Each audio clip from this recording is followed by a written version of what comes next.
Oi, pessoal, tudo bem? Tudo certinho com vocês? Tudo jóia, né, pessoal? Vamos lá para a nossa aula de ciências, tá? Vamos ver onde é que nós paramos. Ah, mas antes disso, olha que legal, pessoal. Recebi alguns e-mails, né, com fotos de plantaçãozinha de feijão, tá? Então, olha que lindo. Ah, que legal. Olha de quem é? Do Vitor Schmidt. Parabéns, Vitor. Você plantou feijãozinho, né? Como ele tá bonitinho, né, gente? Olha que graça. Daí tá ainda no algodão. Mas olha só como ele cresceu bonito, né? Gostei bastante, viu, Vitor Schmidt? Parabéns. Vamos ver se ele cresce mais, né? Se ele for para a terra, então, vai crescer mais ainda. Parabéns, viu? Você fez essa experiência. E temos também a finalização, né, da experiência do Gabriel. Parabéns, Gabriel. Só que a do Gabriel foi assim, cresceu muito mais vigor, né, no algodão do que na terra. Mas deve ser alguma coisa relacionada à semente, né? Mas ficou lindo, nossa, adorei. Os feijõezinhos aqui plantados no algodão, olha que força, né, que eles tomaram. Olha que altos, né? Agora o plantado na terra tá tímido ainda, tá bem bonitinho também, mas ainda tá um pouquinho tímido, né? Aqui todos pegaram, todas as sementinhas pegaram. Aqui pegou só uma. Então tem a ver com a semente, eu acho. Mas eu só sei que ficou muito linda a sua experiência, Gabriel. Muito bonita mesmo. Parabéns, viu? Você foi acompanhando, né? Do comecinho do primeiro dia até chegar nessa fase. E obrigada que vocês mandaram as fotos, né? Para mostrar todas as fases aí do crescimento do feijãozinho. Obrigada e parabéns, viu? Então vamos lá, gente. Na página 24 está falando assim. Você já viu que a fotossíntese é um importante processo para a vida em geral. Mas será que as plantas aquáticas também realizam esse processo de fotossíntese? Aí vocês não têm essas linhas para responder.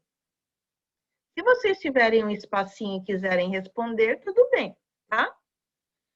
Mas aí eu quis deixar aqui registrado para vocês saberem a resposta dessa pergunta. Sim, as plantas aquáticas realizam a fotossíntese também, gente. Por quê? Porque elas possuem clorofila, né? Aquele pigmento verde que tem na folha e que faz com que a clorofila faz com que se capte a energia do sol e aí sim a plantinha consegue produzir o seu próprio alimento, tá? Então, vocês estão vendo aqui alguns tipos de plantas aquáticas. Olha como as folhas são verdes, porque tem clorofila, tá? E aí ela absorve gás carbônico na presença da luz solar. Já tem a água, com sais minerais. Então, aí ela é capaz de realizar esse processo da fotossíntese e produzir seu próprio alimento e também liberar oxigênio para a gente, tá? Então, aqui é mais para vocês saberem a resposta dessa perguntinha que foi feita na troca de ideias, tá bom? Fotossíntese na água, hora de investigar. Então, aqui eles estão pedindo para fazer essa experiência.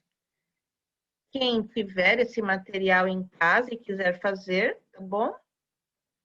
Só que ela tem que ser feita por um adulto. Tem aí alguns materiais que vão ser usados, né? Coisa de vidro, bicarbonato, um pozinho, né? Branco, lanterna, tudo isso tem que ser usado por adulto, tá? E a criança só fica assistindo. Então, é importante, essa experiência deve ser feita pela professora com a observação dos alunos, ou seja, tem que ser feita por um adulto. Objetivo: realizar a experiência abaixo a fim de perceber se a fotossíntese ocorre dentro da água. Material: um ramo de planta de aquário, né? Essa elódia é plantinha aquática, um tubo de ensaio, que é esse daqui, um becker ou pote de vidro, uma lanterna ou luminária, uma xícara de café de bicarbonato de sódio. A experiência vai mostrar que quando misturar o bicarbonato de sódio na água, vai se transformar, essa mistura, né, vai se transformar em gás carbônico, tá? Procedimentos: corte um pedaço da planta e coloque-o dentro do tubo de ensaio. Vocês estão vendo, né? O que eles estão fazendo aqui, ó. Preencha com água, coloque a água até a metade do becker, aqui. Tampe o tubo de ensaio utilizando o dedo, de forma que a água não saia, e vire para baixo, né, o tubo, colocando-o dentro do becker, conforme a imagem aqui. Deixe a planta inteiramente dentro do tubo de ensaio. Despeje o bicarbonato no becker e misture levemente. E aí vocês estão vendo que vai ter a incidência aqui da luz, né? Incidência é o reflexo da luz aqui, tá? O que a Pro trouxe, então? A Pro trouxe uma experiência já realizada, a gente vai assistir, prestar bastante atenção, para depois a gente poder responder nossas perguntinhas, tá bom? Então, vamos ver. Eu acho que eu vou tirar o som e aí eu vou lendo com vocês, porque esse vídeo ele não é falado, só tem uma musiquinha, então eu vou lendo com vocês. Deixa eu ver primeiro. Tirar o som aqui. Tá. Então eu vou lendo, tá? Para vocês entenderem. Plantas aquáticas, né? É para comprovar se elas também fazem a fotossíntese. Então, vamos lá. Plantas fazendo fotossíntese. Materiais: um aquário, né, com água, que é como se fosse o becker. Bicarbonato de sódio. Uma planta de aquário, a elódia. Lâmpada de luz amarela. Procedimento: deixar as elódias na luz por 48 horas. Misturar 2 colheres de bicarbonato em 1 litro de água. Vendo? Isso daí vai fazer com que se transforme em gás carbônico, que é o que a planta precisa. O bicarbonato de sódio reage com a água, formando gás carbônico. Então, colocar a elódia na solução de bicarbonato. Esperar 15 minutos com a planta sob a luz. Olha aí a luz. Resultado. Não sei se vocês vão conseguir perceber, ó, é possível ver bolhas saindo da planta. Tá vendo as bolinhas subindo? Isso daí é a produção já de oxigênio, gente. Tá vendo? Dentro d'água. Também é possível observar a formação de bolhas na superfície das folhas da planta. Tem umas bolinhas aí, né? Após a reação entre bicarbonato e água, a quantidade de gás carbônico na água aumenta. A planta usa o gás carbônico e a luz da lâmpada para produzir seu alimento, gerando o oxigênio, como podemos ver nas bolinhas, tá? Então, foi essa experiência que a Pro quis mostrar para vocês, para comprovar como as plantas aquáticas também realizam a fotossíntese, tá? Então, agora a gente vai registrar. Ocorreu alguma alteração dentro do tubo após um pequeno período? A gente vai pôr que não, né? Porque precisa de mais tempo para aparecer o resultado da experiência. O que nós observamos, então? Olha só. Já pode ir corrigindo, tá? Quanto maior for a incidência de luz, né? Quanto mais a luz ficar refletida em uma planta, mais intensa também será a fotossíntese por ela realizada pela planta, tá?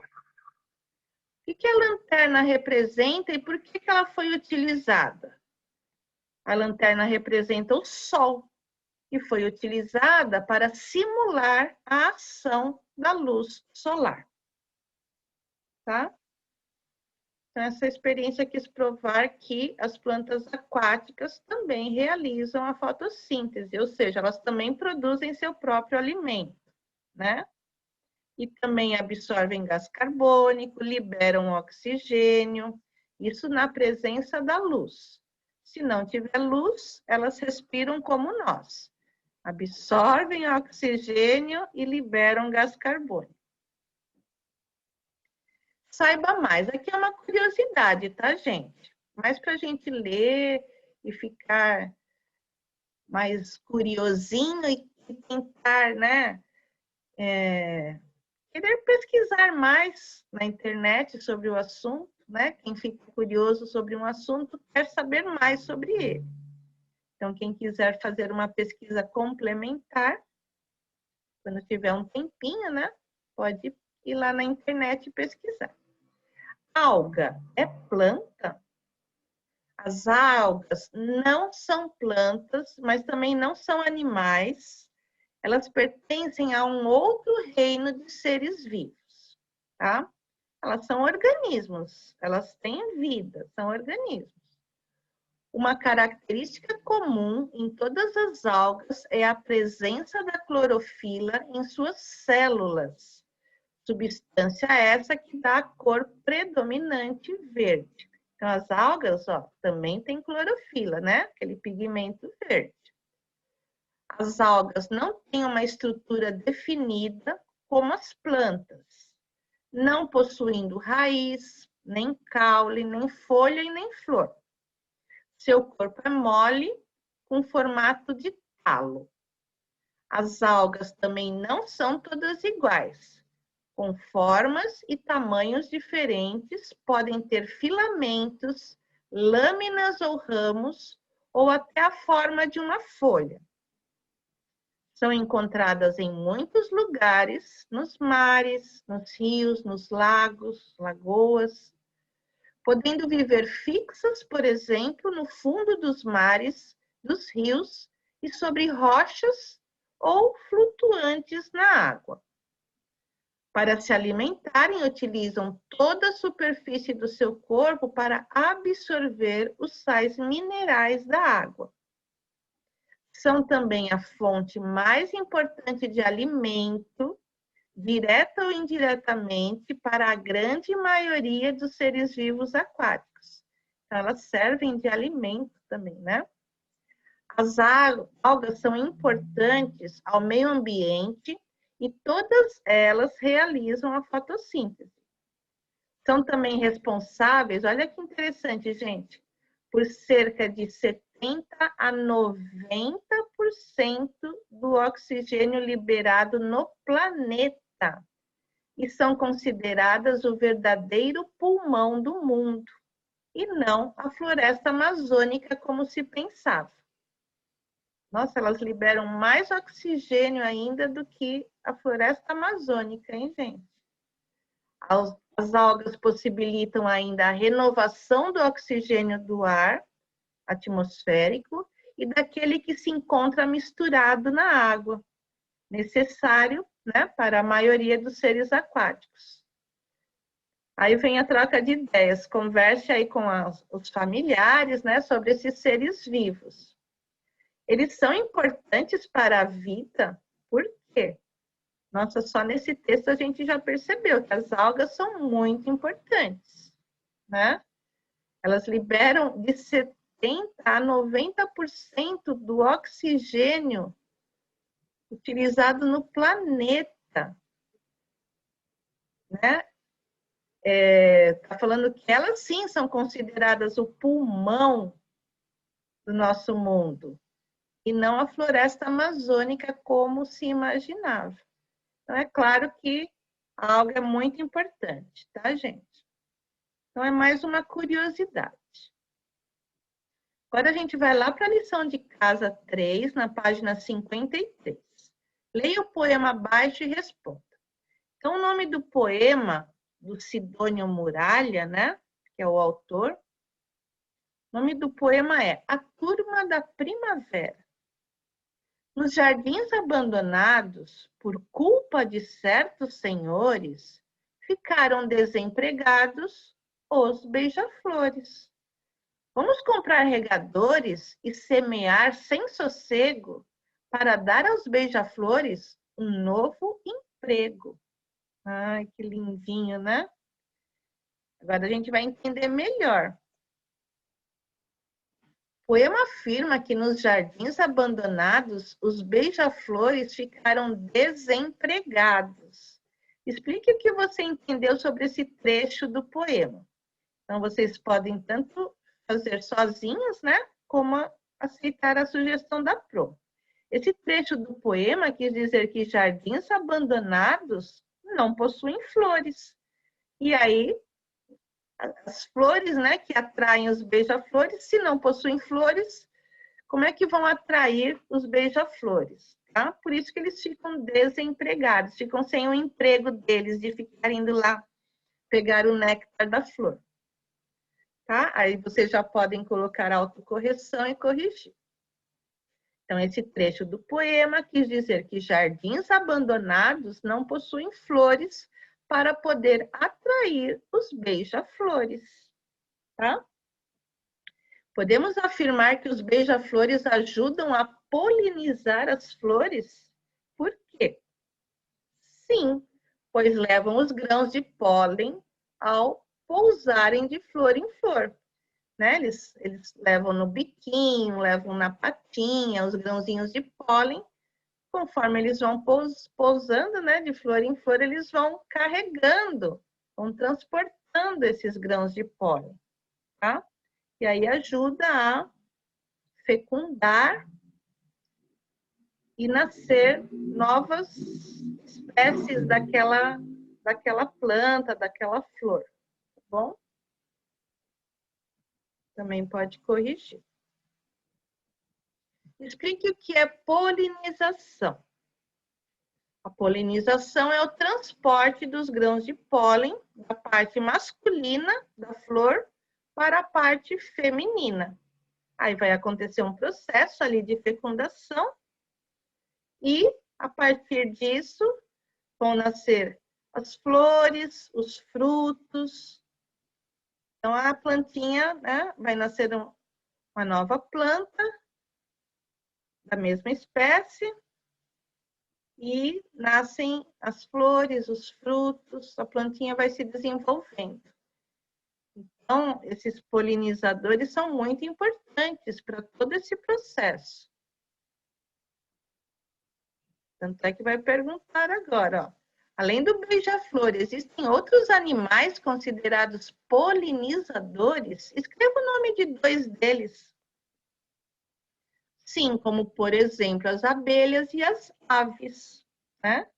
Temos os morcegos também, outros insetos, né? Não só as abelhas, tá? O que poderia acontecer se os polinizadores entrassem em extinção Imagina se entrassem em extinção abelhas, aves, outros insetos que não sejam só as abelhas, morcegos, se não existisse mais. Ixi, seria bem difícil, ó. Muitas espécies de flores teriam a sua quantidade reduzida ou desapareceriam, pois só teríamos o vento e as chuvas para realizarem a polinização. E isso afetaria também a produção de alimentos agrícolas. E se afeta a produção de alimentos, é claro que vai afetar a nossa vida, né?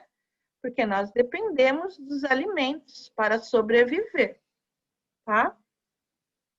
Então, esses agentes polinizadores são importantíssimos para a natureza e para que a gente também continue sobrevivendo.